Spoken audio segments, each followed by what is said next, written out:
Imagine that only 7 steps will help you make an interesting video in absolutely any program. Most likely your video material is a very strange person talking to the camera, and such people call themselves bloggers. So your task is to properly cut the video and audio track. So how to do that? There are 3 main rules that will help you with this. The first rule is to remove unnecessary thoughts and repetitive phrases. This way you'll clean your video of unnecessary information. The second rule is to remove pauses between phrases. Sometimes a person thinks, and if he doesn't think, sorry.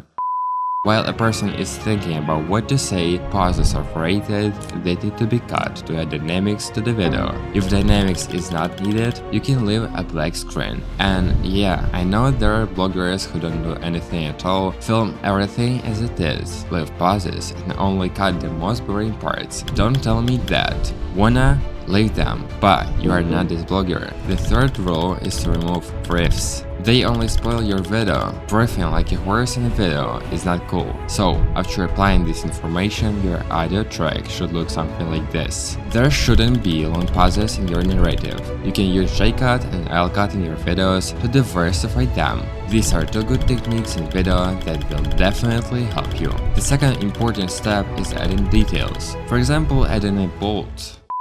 Adding graphic elements, photos, videos, GIFs, your dog, if it's appropriate, and so on. This is necessary to most clearly illustrate your point. For example, an explosion or a microphone. This way you give visual support to your words with these elements and make it easier for the viewer to understand the information. B-rolls are also suitable for this. These are stock videos in slow motion that are sometimes added instead of the speaker. An important rule for better use of these elements is to use them so that they only improve the narrative and do not confuse the viewer. Another tip is to apply these details using animations. Agree that instead of such an appearance of the image, it's better to use something like this. This doesn't improve the understanding of your material, but it makes the visual part of your video much more pleasant. It's important to animate not only the appearance but also the disappearance from the frame. This gives some logic to the viewer as to how the image disappeared from the screen. Otherwise, they might go crazy because they didn't understand where the picture went. You can use simple animations that I use in my videos. You can also use those that are built into your video editing program. The choice is yours. Obviously, you need to know more for quality editing than just cutting videos and adding elements. You need to know more and study this information deeper. That's exactly why I made the quiz. With the information from my quiz on just one program, you can turn the most boring material into a video that the viewer can take their eyes off. I also detailed the creation of my videos. If you are interested in video editing, welcome. The link is in the description.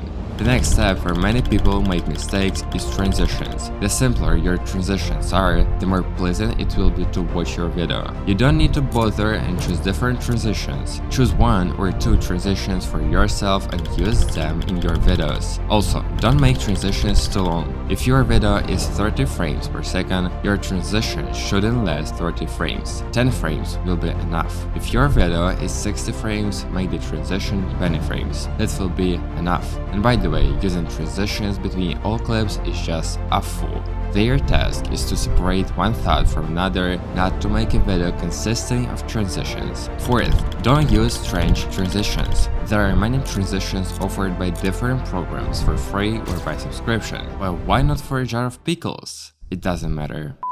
This variety, I suppose, is added to increase the value of the program, not to help you. And the strangest thing is not that these transitions exist, but that these transitions are used by creators. That's exactly why I'm making this video. If everything is not so difficult with transitions, then video editors have problems with music. Not all music will suit your video. The genre you choose for your video should match the mood of your video. Lately, I use epic or cinematic music. It's this dance music followed by relaxation in the form of an instrumental. I like it and viewers like it. I recommend you find your genre that you will like.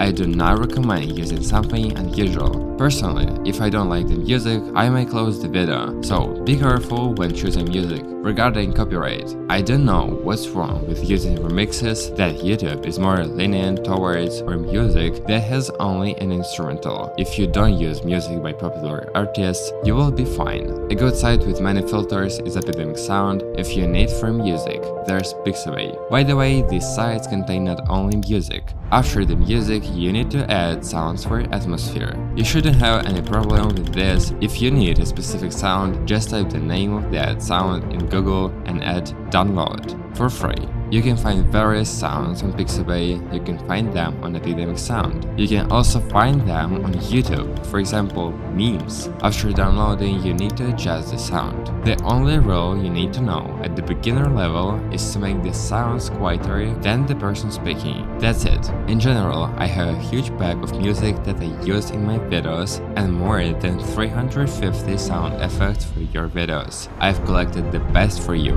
The link is in the description. My favorite topic is color correction. It's very individual for each video and video maker. Some people like warmer tones, others like cooler ones. Can you imagine some people even draining tomato juice? There is one plugin that I recommend you use. It's available in After Effects and Premiere Pro. It's Lumetri Color. If you are editing in DaVinci Resolve, it will make this process more convenient for you than for others. If you have another program, find something similar. You can choose a specific look or you can adjust it yourself. The best way to find what you like is to find what you like. Just play with the sliders, select something as default settings, do it in a way that you like and others don't mind watching. Everything will be fine. The final point in creating a video is subtitles. I create them in Premiere Pro. I covered this in detail in my quiz. There are many videos on this topic on YouTube. You can do it in CapCut, but all these animations are so annoying that it's better not to use animations at all. I make a simple and smooth animation, add a glow, and it's ready. You don't need to use subtitles throughout the video if you have dynamics in the video like I do. If nothing is happening and your video is static, it's better to add subtitles to the whole video. This way, retention will increase and it will be clearer what you are talking about. Video editing is a creative process with certain rules for better results and quality. You can do everything differently than I said, it's your right. To everyone else, I wish good luck in this matter. Don't forget my offer for faster results.